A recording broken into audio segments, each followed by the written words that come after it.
ya, tidak punya ini. Bagaimana saya bisa membebaskan seorang budak yang pada masa itu tentu mahal sekali ya.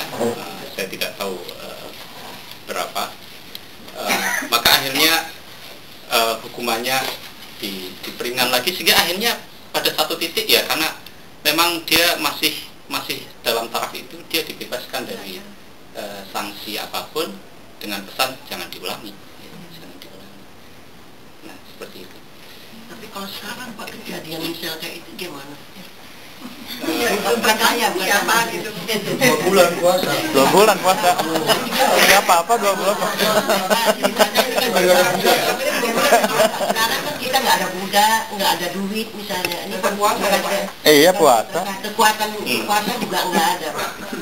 Ya, artinya membebaskan budaknya bisa dikonversi dalam uang berapa atau bentuk yang lain. Maka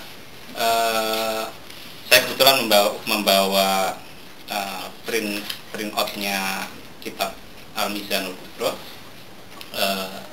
karangan Imam Abdul Wahab Asy-Sya'rani, salah satu sufi dan imam besar pada abad 10 Hijrah di Mesir ya, di Mesir.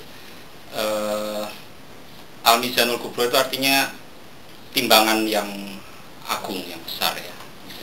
Dan mengapa dia menulis kitab ini?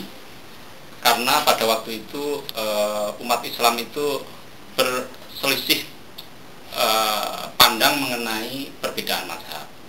Padahal perbedaan mazhab itu rahmat ya sebetulnya. Kalau bisa disikapi dengan tepat seperti yang tadi saya sampaikan, itu adalah rahmat. Ikhtilafu ummati rahmat. Perbedaan umat itu adalah rahmat. Nah, itu di dalam kitab ini Al-Mizan Al-Kubro. Dan apa yang dia sampaikan adalah bahwa keragaman pendapat para imam mazhab itu adalah rahmat dalam arti apa? Dalam arti pertama, semua pendapat itu tidak ada yang salah.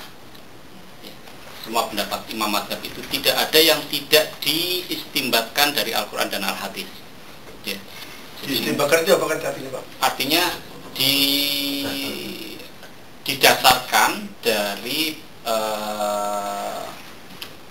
penalaran yang sumbernya dari Al-Quran dan Hadis, penalaran legal ya, ilatul hukminya. Jadi apa sih sebabnya hukum itu muncul dan segala macam. Jadi imam mazhab yang kita kenal, Imam Syafi'i, Hanafi, Maliki dan Hambali, itu tidak ada yang ngarang sendiri pendapatnya, semuanya diistimbatkan, ditelurkan tidak dari Al-Quran dan As-Sunnah. Tapi kan pendapatnya macam-macam. Bagaimana kita menyikapinya itu? Ada yang bilang ini, ada yang bilang ini, dan segala macam. Dalam semua urusan fikih ya, baik muamalat, munakahat, masalah nikah, ibadah, semua perbedaan pendapat itu harus dilihat sebagai alternatif bagi kita untuk menilai mana kemampuan kita ada di mana. Gitu ya. Jadi ragam pendapat itu memberi alternatif. Kalau kemampuan kita pada level 3, maka ada pendapat yang mendukung di level 3 itu. Kalau kemampuan kita ada di level 4, maka ambil yang 4. Jadi keragaman pendapat itu jangan diambil mudah-mudahnya. Nah, itulah yang disebut sebagai talfik. Ya, talfik itu mencampur adukkan banyak pendapat untuk satu kegiatan. Misalnya sholat. Sholatnya diambil takbirnya ikuti Syafi'i karena mudah. Nanti rukun yang lain ngambil Hanafi. Nah, itulah yang salah. Itu namanya talfik ya. Tetap talfik itu mencampur adukkan dengan yang basuh tangannya yang bikin Hanafi. Nah, itu artinya mencampur adukkan banyak pendapat pada kegiatan, satu kegiatan.